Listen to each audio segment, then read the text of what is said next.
इस फिल्म की कहानी 8 छोटे छोटे लव अफेयर्स के बारे में है जो किसी न किसी तरह हर एक कपल से कनेक्टेड है। अब इस 8 लव अफेयर में हमें क्या क्या देखने को मिलता है, आइए जानते हैं। इस फिल्म का नाम है डीजीओ।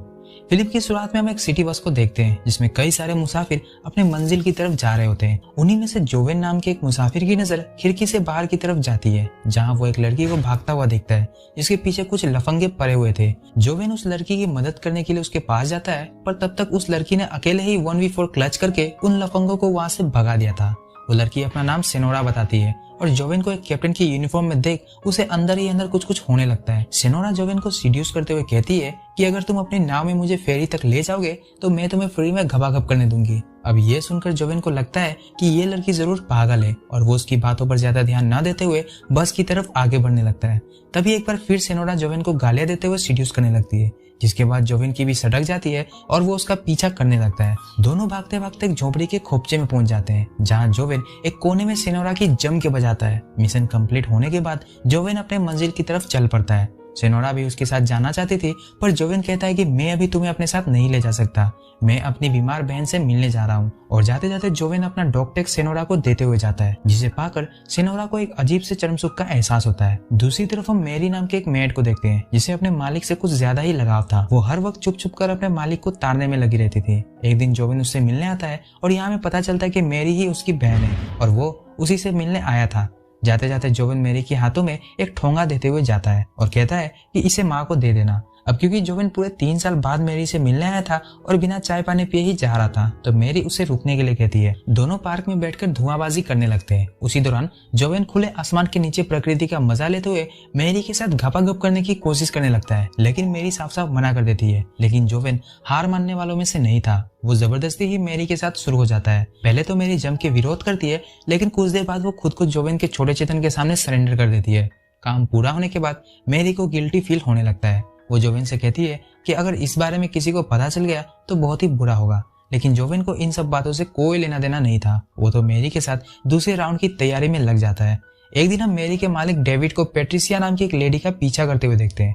वो हर जगह उस लेडी का पीछा कर रहा था, चर्च, मार्केट, कॉफी शॉप, हर जगह। और थक हार कर घर लौटने के बाद डेविड सीधे नहाने चला जाता है। इधर घर की सफाई करते वक्त मैरी को डेविड और उसकी किसी लड़की के साथ कुछ फोटोज मिलते हैं, तो वो उनमें से एक फोटो अपने जेब में घुसा लेता है। नहाने के तुरंत बाद डेविड को ऑरेंज जूस पीने की आदत थी, पर आज घर में कहीं भी मैरी दिखाई नहीं दे रही थी, इसलिए डेविड खुद उठकर किचन में जूस लेने जाता है। पर किचन में जाते ही वो देखता है कि उसकी ग्रैंडमा अपने पलटन के साथ दोपहर को होने वाली पार्टी की तैयारी में लगी हुई है। दोपहर की उस पार्टी में कई सारे मशहूर लोग आए हुए थे। उन्हीं में से एक थी पेट्रिसिया, जो कि अपने हस्बैंड जोसेफ के साथ वहां आई हुई थी। डेविड भी अपने 2 मेगापिक्सल वाले कैमरे से पेट्रिसिया की लगातार फोटो खींचने में लगा हुआ था। यह देखकर जोसेफ को बड़ा अजीब लगता है। एक दिन मैरी डेविड को जूस देने जब उसके कमरे में जाती है तो डेविड उससे पूछता है कि क्या तुमने आज पैंट ही नहीं पहनी है। ये सवाल सुनकर मैरी के तो होश ही उड़ जाते हैं। डेविड आगे कहता है कि मुझे सब पता है, तुम हमेशा मुझे चुप चुप कर देखती रहती हो, आज मैं तुम्हें अपना छोटा चेतन दिखाता हूँ, रुको। और इतना कहकर डेविड अपना तौलिया मैरी के सामने खोल देता है। तौलिए के अंदर छुपे हुए छोटे चेतन को देखकर मैरी की दोनों आंखें बाहर आते आते रह जाती है। डेविड भी समझ चुका था कि मैरी को उससे क्या चाहिए। वो मैरी से तेल लेकर आने के लिए कहता है और फिर तेल मालिश करते करते डेविड मैरी के साथ घपाघप भी कर डालता है। एक दिन डेविड अपने कार से पेट्रिसिया का पीछा कर रहा होता है। उस वक्त पेट्रिसिया अपने कॉलोनी से गुजर रही थी और वो नहीं चाहती थी कि कोई डेविड को उसका पीछा करते हुए देखे, इसलिए ना चाहते हुए भी वो डेविड की गाड़ी में आकर बैठ जाती है। डेविड उसे अपनी पुरानी हवेली में ले जाता है जहाँ दोनों दारूबाजी और सुट्टाबाजी करते हैं। पेट्रिसिया डेविड से पूछती है कि अब बताओ तुम मेरा पीछा क्यों कर रहे थे। डेविड कहता है कि मैं तुमसे प्यार करता हूँ और तुम्हारे साथ घपाघप करना ही मेरी जिंदगी की सबसे बड़ी फैंटेसी है। यह सुनते पेट्रिसिया का हंस हंस के बुरा हाल हो जाता है। तभी उसके फोन की घंटी बजने लगती है। पेट्रिसिया को किसी नए नंबर से किसी ने कॉल किया था। यह देखकर डेविड तुरंत उसके फोन का जीपीएस ऑफ कर देता है और पेट्रिसिया से कहता है कि इसे ऑफ ही रखना, वरना तुम्हारा हस्बैंड तुम्हें ट्रेस करते हुए यहाँ आ जाएगा। पर अभी भी इधर पेट्रिसिया की हंसी नहीं रुक पा रही थी। वो डेविड से कहती है, तब तो तुम रोज मेरे बारे में सोचकर हाथ गाड़ी चलाते होगे। डेविड कहता है कि हाँ, मैं जब 9 साल का था तब से तुम्हें सोचकर हाथ गाड़ी चलाता आ रहा हूँ और मुझे यकीन नहीं होता है कि तुम मेरे सामने बैठी हुई हो। पेट्रिसिया कहती है कि यकीन तो मुझे भी नहीं हो रहा है कि मैं यहाँ बैठकर तुम्हारी बातें सुन रही हूँ। डेविड पेट्रिसिया से उसके सेक्सुअल लाइफ के बारे में पूछता है। पेट्रिसिया कहती है कि सब ठीक ठाक ही चल रहा है। तो डेविड कहता है कि झूठ मत बोलो, मुझे पता है कि तुम्हारे बुढ़े हस्बैंड का खरा नहीं होता है। पेट्रिसिया कहती है कि अच्छा, तो तुम्हारा खरा होता है। डेविड कहता है कि रुको, अभी दिखाता हूँ। और इतना कहते ही दोनों टपाटप करना शुरू कर देते हैं। टपाटप करते करते दोनों को समय का पता ही नहीं चलता और रात हो जाती है। पेट्रिसिया फटाफट से अपनी पेंटी ढूंढने में लग जाती है पर उसे वो पेंटी मिलती ही नहीं है। तो डेविड पेट्रिसिया से कहता है कि तुम टेंशन मत लो, यही कहीं पड़ी होगी, मुझे मिलते ही मैं तुम्हारे घर उसे कुरियर करवा दूंगा। पेट्रिसिया कहती है कि इसकी कोई जरूरत नहीं है और तुम अब से मेरा पीछा मत करना, वरना कहीं अगर मेरे हस्बैंड को पता चल गया तो वो तुम्हें गोलियों से भून डालेगा। इधर जब पेट्रिसिया अपने घर लौटती है तो उसका हस्बैंड जोसेफ उससे पूछता है कि तुमने अपने फोन का जीपीएस क्यों ऑफ किया हुआ था।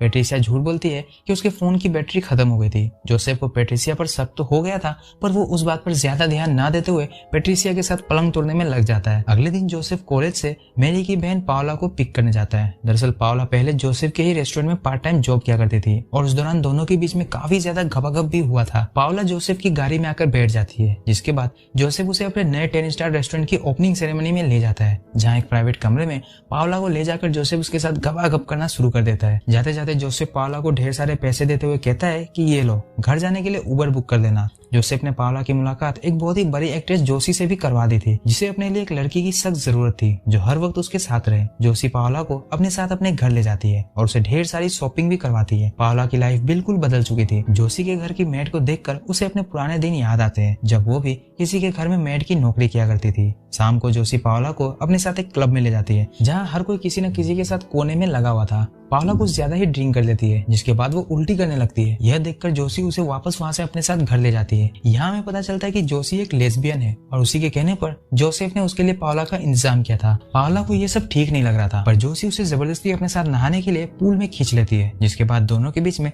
लेस्बियन वाला काम चालू हो जाता है। पर पावला को अभी भी ये सब सही नहीं लग रहा था। हालांकि उसे जोशी के साथ करने में मजा तो आया था, पर जोशी जिस तरह से उसे अपने किसी बॉयफ्रेंड की तरह रख रही थी, ये देखकर पावला बहुत ही ज्यादा अनकंफर्टेबल हो जाती है। ये देखकर जोशी पावला से कहती है कि ठीक है, तुम्हें अगर जाना है तो जाओ, लेकिन दोबारा यहाँ मत आना।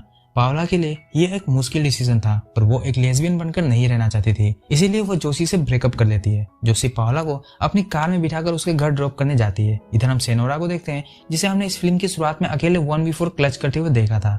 इस बार भी कुछ लफंगे उसके पीछे पड़े हुए थे, जिससे सेनोरा अपनी जान बचाकर भाग रही थी। तभी उसे जोशी की गाड़ी दिखाई देती है और वो उसमें जाकर बैठ जाती है।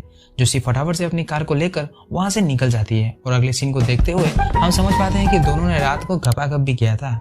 अब इससे पहले कि सेनोरा की नींद खुल पाती, जोशी उसके सामने कुछ पैसे रखकर चुपचाप वहां से निकल जाती है। लेकिन तभी सेनोरा वहां आ जाती है और जोशी को उसके पैसे लौटाते हुए कहती है, कल रात को मुझे तुम्हारे साथ करके बहुत ज्यादा मजा आया और उस हिसाब से मुझे तुम्हें पैसे देने चाहिए, बट अफसोस कि मेरे पास तुम्हें देने के लिए फूटी कौड़ी नहीं है। जोशी सेनोरा को अपने साथ ले जाना चाहती थी, पर सेनोरा जाने से मना कर देती है, क्योंकि वो अभी भी जोवेन के आने के इंतजार में थी, जिसने जाते जाते उसे अपना डॉग टैग दिया था। तभी जोवेन भी वहाँ अपने हाथों में फूल लिए हुए आ जाता है, जिसे देखकर सेनोरा की खुशी का कोई ठिकाना ही नहीं रहता। वो तुरंत जोवेन के साथ जाने के लिए राजी हो जाती है। यह देखकर जोशी को बहुत बुरा लगता है, क्योंकि उसने जैसे तैसे करके सेनोरा को अपने साथ चलने के लिए मना ही लिया था, पर फिर भी सेनोरा की खुशी को देखते हुए जोशी खुले मन से सेनोरा को अलविदा कहकर उसे जोवेन के साथ जाने के लिए परमिशन दे देती है। और यहाँ हम जोशी के उदास चेहरे को देखकर समझ जाते हैं कि उसे कितना ज्यादा बुरा लगा होगा। इसी